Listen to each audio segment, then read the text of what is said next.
we were talking before about youth retention, and I think that if we can create a spirit of entrepreneurialism, starting in high schools and then moving that up through colleges and into universities through different initiatives that recognize entrepreneurialism, teach students how to be entrepreneurs, but also recognize their entrepreneurial initiatives, connect people into local business mentorship programs, and take initiatives in that direction. That could, through peer support systems, that could be a really positive benefit for entrepreneurship.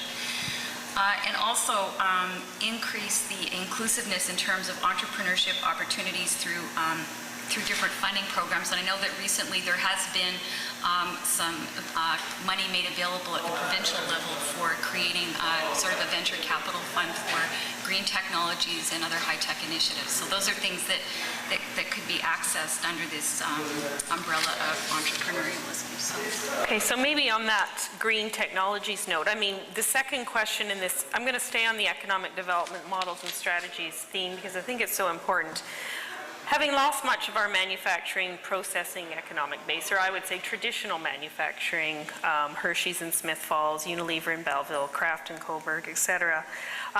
What strategies, I want you to answer this, what specific strategies can help Eastern Ontario in this time? I know we've been promoting ourselves as this green economy, but is this realistic? What are examples of some companies that are really moving us forward, and how can we as a community make this happen? Well, I think we had a great example this morning in Fifth Town Cheese and Pedro Cooper. I think that we also have some emerging, really interesting opportunities in terms of wind energy, geothermal, and also potential biofuel sources. And I guess when I was talking about scaling up, I guess that's what I was getting at, is it's really important to assess what each place has to offer in terms of resources, and then based on those resources, find people within the region or the province or the country that have similar interests and gather together and go for something that makes sense at a larger economic scale. So if we have for example, enough agricultural waste products that we could actually have some kind of biofuel facility, we need to figure out at what scale that biofuel facility makes sense. Obviously, not every town in Eastern Ontario needs to have one of these facilities, but do things that are appropriate to the scale in terms of economic development. Yep. And I'll just hop on board Allison's point there, because I think that there's additional work that can be done to understand both clusters existing and emerging within the business community and also our value chains. If you are of the mind that only businesses can create jobs, and our role in economic development in the periphery is to facilitate them to make those business decisions that will work in our favor, understanding the case and helping them to be able to make that case, either to invest here, to expand an investment here, to help an existing company be competitive against its sister companies, whether those are in the US or elsewhere. I think it really behooves us to understand, and this is where the critical piece is around having access to data and being able to understand that data and information, so that when you as an economic developer or a municipal person are making decisions or working with those companies to help them make the case to retain or enhance their investment in a particular place, you're doing that based on fact. You're bringing information forward to them that they might not have had access to otherwise. Yeah. Anyone else want to comment on? Well, in terms of the the green economy and some of the new enterprises coming into the area that way, I think there are some things that we can do to be more investment friendly there. I think we as communities have to be willing to take some risks and encourage entrepreneurs to do the same. But I think we can also better align our municipal processes in terms of getting approvals, permits, and that sort of thing to make it an easy environment for people to do that, and cutting some of the red tape involved with that and getting those processes aligned and easily accessible so that these people that want to make these investments can do so in a quick fashion. Craig, do you want to add? I guess I would just comment, the issue of broadband has been raised a couple of times here today. And I would simply say that if you don't look for complex problems, look for simple problems. We've just completed a study that we released shortly on the creative economy in Eastern Ontario. And what was curious is that when I saw the map of where all the creative economy jobs are, it looked very similar to another map I saw, and I was trying to remember where it was. We did, a couple of years ago, we did a broadband gap analysis of Eastern Ontario, and it's amazing that the black hole of lack of broadband is where there's a lack of creative economy jobs, and around the periphery is where all the creative economy jobs. That's probably not the only correlation, and I'm not an academic, but it seems curious that is coming out as one of the outcomes of the study. So government, talks about it, they throw little pockets of money at it, and everybody does their best, but that's a problem that we all recognize that we can solve with money. Yeah, I don't get why we can't just get on that. I mean, if we have this infrastructure money from the federal government, I know I'm moderating, I'm not supposed to comment, but really, I've heard this for so many years. Let's just get our act together.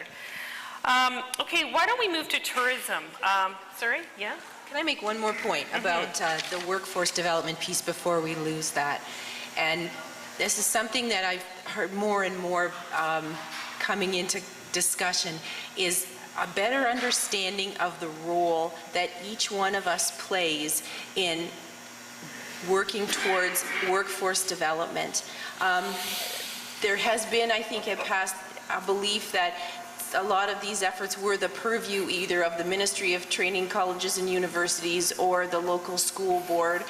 And what we're seeing in some of this is more in southwestern Ontario experience now, where they really decided that they need to take charge of that, and work from the municipality is a key point in their economic development strategy, and that to put initiatives on the table to support high school completion and apprenticeship completion. Every time one of these companies fails that has apprentices, those apprentices are stranded. And it's a tremendous loss, I think, both to the, in the skills base, but also to those kids as individual kids who got partway through their education and now are at a loss. I think there's a lot more that we could do as far as taking responsibility for that part of our community and making sure that we're offering all the support we can to help people to actually attain a high school diploma or to complete their apprenticeship. That's a good example. So are you saying southwestern Ontario, sort of the region, the economic development region, has taken that on as a kind of a... They didn't have, I'll use Chatham-Kent, for example, doesn't have a training and adjustment board. Parts of Chatham-Kent have seen tremendous economic loss. Their recognition that they needed to take ownership of this problem and put specific strategies in place at the local level to try and remediate that problem. Should we go on to the next question? Do we want to open it to the floor, or do we want to just go with the panel and then leave it at the end? Probably go with the panel. So the second sort of major result that came out of the discovery workshops was the question of tourism and branding strategies. How can a small rural community develop its tourism industry, and how can communities develop regional brands and strengthen their tourism business appeal? I'll keep my comments short because I'm not the tourism expert. But what I will say is that Eastern Ontario is one of 8 places in the world with both a World Heritage designation and a World Biosphere Reserve designation. That is so cool. And I don't know that it's even particularly well known. Is there an opportunity there to do something with that? Beyond that, my, as I say, basic tourist knowledge about packaging experiences and trying to establish critical mass, asking yourself the question, do you have stuff in your community that your own people value and will attend to? When you think of if I think about economic development from a commuter shed perspective, what's that commuter shed around a particular tourism asset? And have you done everything that you can to try and attract from even close to home, never mind beyond that? Well, I think also too, in terms of, I like to think of it as the three Ps, the